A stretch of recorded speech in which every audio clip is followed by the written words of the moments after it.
make yourself stick to a schedule of like 6 to 7 a.m., sitting down with a cup of coffee, getting online, visiting all the bookmarked media outlets, finding out what's new and important in your industry, getting back to those reporters on their articles and things like that. Interns are another good way of doing a lot of the research and keeping tabs on media. One of the things you have to keep in mind is to make sure that you are committed to making yourself available to the reporters who you have built relationships with. They have immediate deadlines, and if they're on a deadline that is not that day, you can work with them to say, I'm not available right now, but can we set something up for tomorrow? But you do have to commit to getting back to them. If you don't, it's all for naught.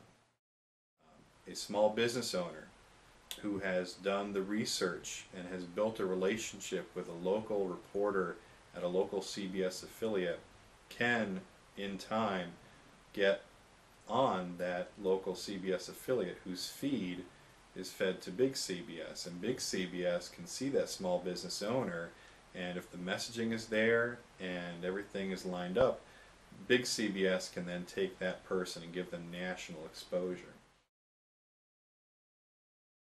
You can put a quarter-page ad in a regional business publication here in the Triangle and spend upwards of $1,800 on one quarter-page ad that runs one time in one publication. Whereas if you're a lawyer who bills at $100 an hour and you spend $2,000 of your own time and effort over a month of doing research and outreach via PR, you can realize an incredible amount of exposure in multiple outlets, in editorial pieces as opposed to advertising. People purchase newspapers, watch TV, watch radio for the news and the information and the feature stories. They don't pick these up for the advertising. So you're legitimized in the eyes of the consumer.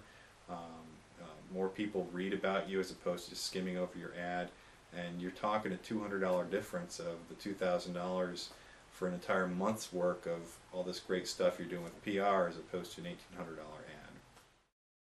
Just go to Google and just Google your industry name, some aspects of products that are in your industry or things like that, and just do the research up front to see what's out there. And if you have particular online communities that you're part of, LinkedIn, Facebook, things like that.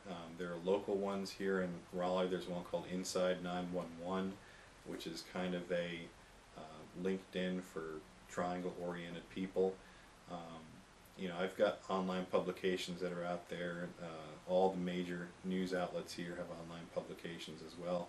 Unfortunately, there's not one specific clearinghouse of every single publication that's out there. So you're going to have to do a little bit of research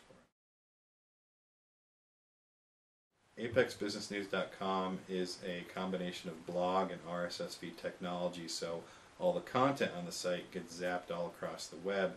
So if you post information about your business that is very keyword heavy, again going back to your core messaging and your key themes, those keywords will get picked up on Google search engines and other search engines.